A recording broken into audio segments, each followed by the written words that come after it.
ہمارے نیکیوں کی کوئی ضرورت نہیں ہے. ایسا نہیں ہے کہ ہم نیکی کریں گے تو اللہ کی عزت میں کچھ بڑھوتری ہو جائے گی، ہم انفاق کریں گے تو اللہ کے مال میں کچھ بڑھوتری ہو جائے گی، ایسا کچھ بھی نہیں ہے.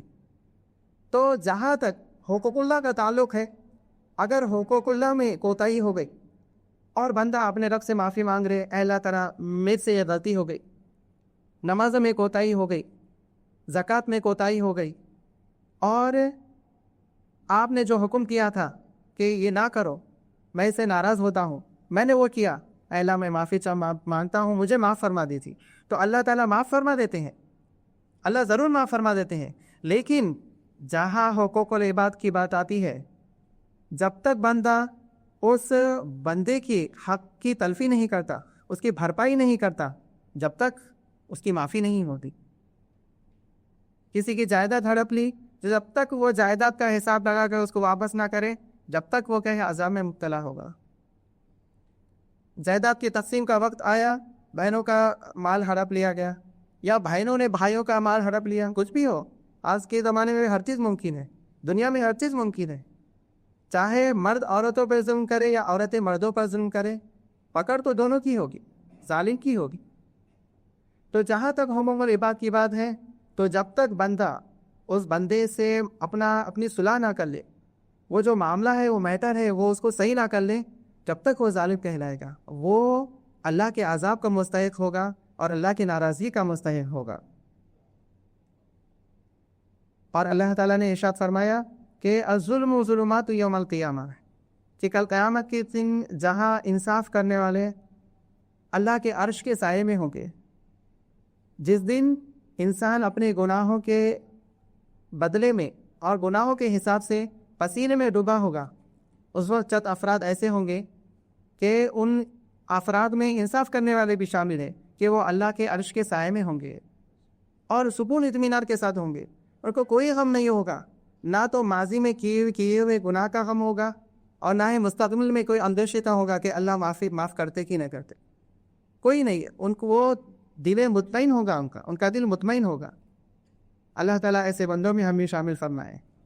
لیکن جو ظالم ہوں گے، نافرمان ہوں گے، وہ پسینے میں ڈوبے ہوئے ہوں گے، اور پھر ان کا الظلم و ظلمات یوم القیامہ فرمایا گیا کہ ظلم ہے وہ اندھیری کی صورت میں ہوگا، یعنی اندھیروں میں رکھا جائے گا، تاریکی میں رکھا جائے گا، لعنت و پھٹکار ہوگی ان کی.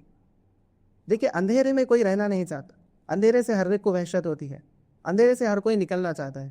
روشنی ہر ایک کو اچھی لگتی ہے، بازاروں میں روشنی ہے، گھروں پہ روشنی ہے، لائٹنگ ہے، بہت اچھی، ہر ایک کو اچھا دکھتا. تو جو اللہ کے نیک بندے ہوں گے، انصاف کرنے والے ہوں گے، وہ اللہ کے عرش کے سائے تلے ہوں گے، اللہ کے روشنی میں ہوں گے. اور پھر جو اللہ کے ظالم بندے ہوں گے وہ تاریکی میں ہوں گے اور اندھیرے میں ہوں گے. اللہ تعالیٰ سے دعا ہے کہ اللہ تعالیٰ ہمیں ظالم بننے سے بچائے، ظالم کی مدد سے بچائے، اور اللہ تعالیٰ ہمیں ایسی طاقت و قوت عطا فرمائے اور حوصلہ عطا فرمائے کہ ہم گناہوں سے لڑنے والے بنیں، گناہوں کو چھوڑنے والے بنیں، اور ہر طرح کی نافرمانی سے اللہ تعالیٰ ہمیں ہماری حفاظت فرمائے، اور اللہ تعالیٰ ہر نیکی کرنے کی توفیق عطا فرمائے. اللہ گناہ کرنا ہمارے لیے مشکل ترین بنا دے اور نیکیاں کرنا ہمارے لیے بالکل آسان اور سہل بنا دے. انہی چند باتوں پر میں اب تک یہ گفتگو ختم کرتا ہوں. وآخر دعوانا الحمدللہ رب العالمین.